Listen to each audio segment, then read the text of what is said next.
fait du bien quand ça s'arrête, vous trouvez pas? Pour notre première sortie sur notre aire marine éducative, nous remplissons un protocole d'état des lieux et nous faisons des observations d'après nos 5 sens. En plus de voir, nous entendons beaucoup de choses. Certains bruits sont agréables, mais d'autres non. Le milieu marin est surnommé le monde du silence, mais pourtant de nombreux sons terrestres s'entendent sous l'eau et gênent les espèces. Nous avons créé un sondage pour savoir si les canoës, les usagers et les touristes étaient conscients de cette problématique. Savez-vous que la pollution sonore a des conséquences directes sur les espèces marines? Oui. Les résultats de notre questionnaire ont montré que le public est conscient que la pollution sonore marine existe. Les personnes interrogées ne la connaissent pas trop et ne pensent pas en être à l'origine quand ils viennent au bord de mer. Ils désignent les bateaux et les jet skis comme principale cause de bruit sous-marin. Il est donc important pour nous d'informer sur cette pollution méconnue. On a réalisé en classe des expériences pour montrer que le son se propage par vibration. Les sons faibles font des petites vibrations. Mohamed, Fares, Céliane. Et les sons forts des grosses.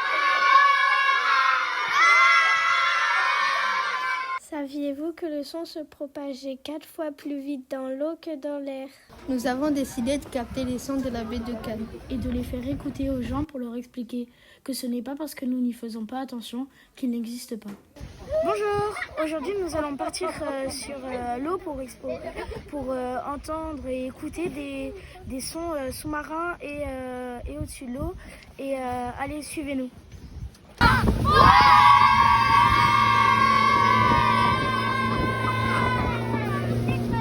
Enregistrement numéro 2. Numéro 2, le train.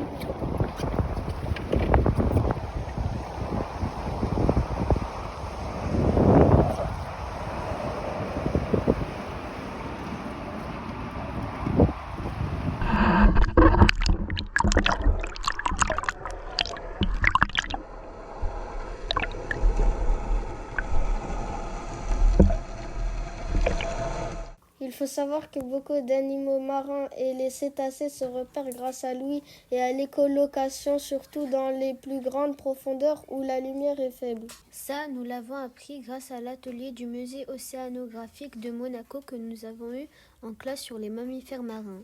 Avec l'intervention du service environnement de la ville de Cannes, nous avons aussi appris que Cannes est là, mais aussi là, en plein milieu d'une zone appelée Sanctuaire Pélagos. Un grand territoire qui passe par la France, Monaco et l'Italie et qui a été créé en 1999 pour la protection des mammifères marins. Nous devons protéger le sanctuaire Pélagos.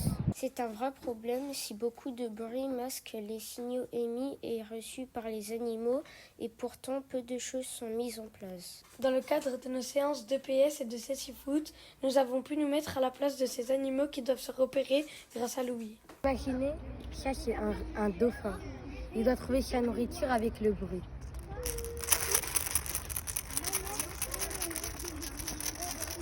S'il n'y a pas de pollution sonore, il n'y a pas de problème.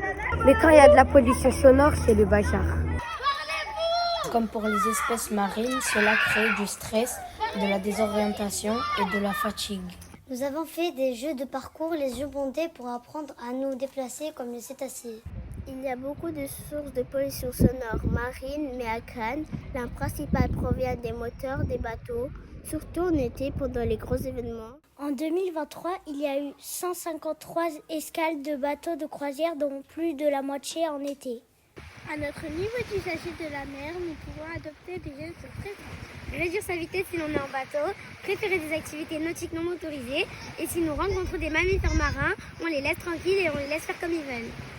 Pour sensibiliser au maximum le public sur les origines et les impacts de cette pollution sonore, nous allons créer un jeu. Nous allons également créer un panneau d'affichage et du contenu pour le partager sur le port et sur notre visite virtuelle de l'AME du Mouret Rouge, pour qu'ensemble nous disions